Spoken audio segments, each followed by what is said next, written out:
Bienvenue pour notre nouvelle plongée. Aujourd'hui, on part très loin dans l'espace profond.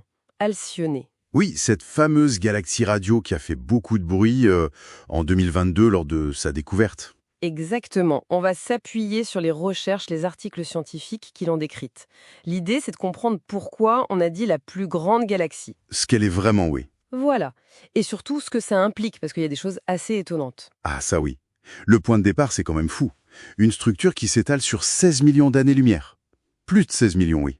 Et qui est générée par une galaxie et un trou noir. Presque banal. Comment c'est possible, ça? Alors, oui, première chose très importante à clarifier. Alcyone, c'est pas la galaxie la plus grande en termes d'étoiles. Ça reste des monstres comme IC 101. D'accord. Alcyone, c'était, au moment de sa découverte, la plus grande structure connue produite par une seule galaxie. La structure, c'est-à-dire? Ce sont ces immenses lobes de plasma radio.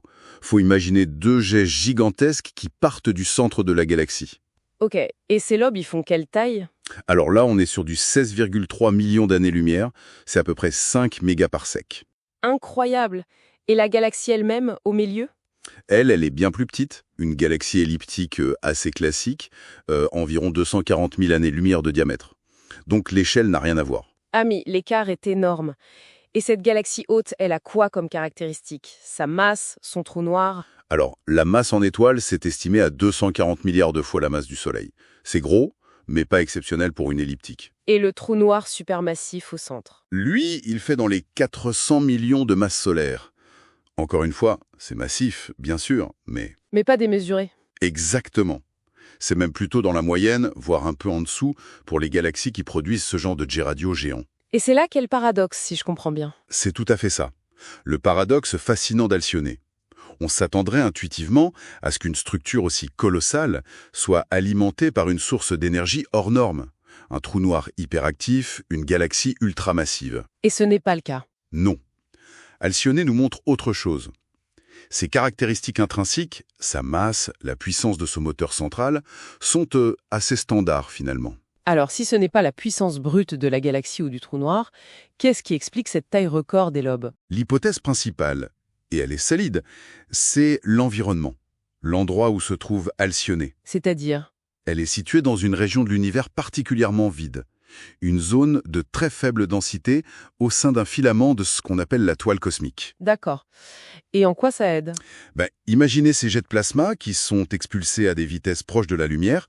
S'ils traversent un milieu dense, ils vont être freinés, ralentis, ils vont perdre leur énergie plus vite. Logique. Mais si le milieu est quasi vide, il y a beaucoup moins de résistance, moins de frein. Les jets peuvent voyager sur des distances bien plus grandes avant de se dissiper. Un peu comme la fumée qui va plus loin dans une pièce vide que dans une pièce pleine de brouillard. C'est une bonne analogie, oui.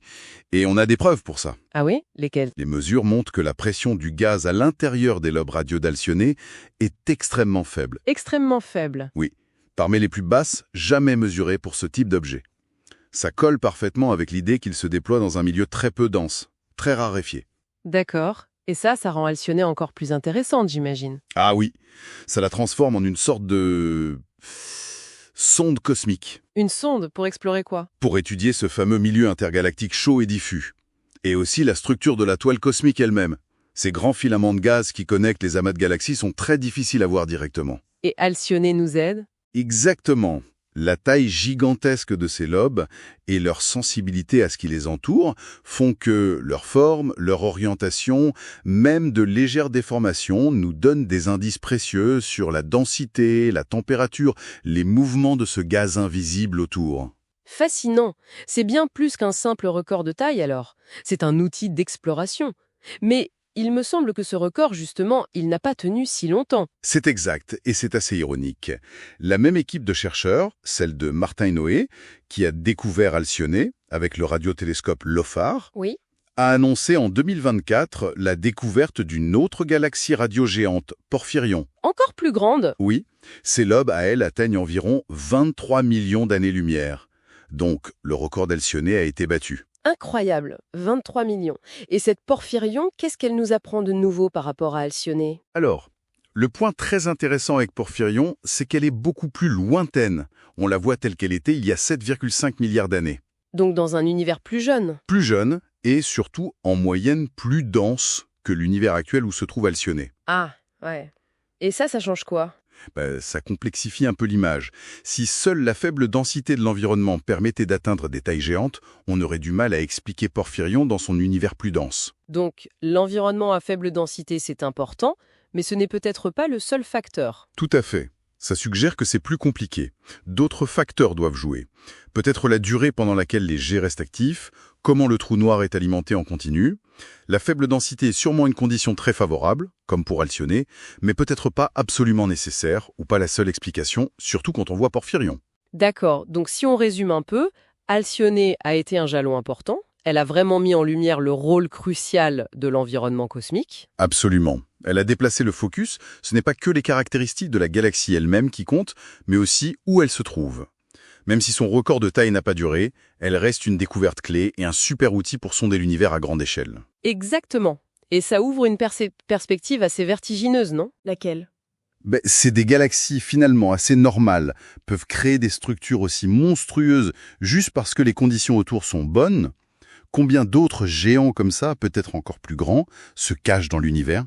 Des structures façonnées par des processus similaires ou peut-être d'autres mécanismes qu'on ne connaît pas encore. Voilà. Et qu'est-ce que ces géants silencieux vont nous apprendre ? Surtout avec les futurs instruments comme le SKA, le Square Kilometre Array, ce projet de radiotélescope géant. Qui sera beaucoup plus sensible. Exactement. Que va-t-on découvrir sur la vraie architecture de l'univers, son évolution ? C'est une question passionnante qui reste grande ouverte.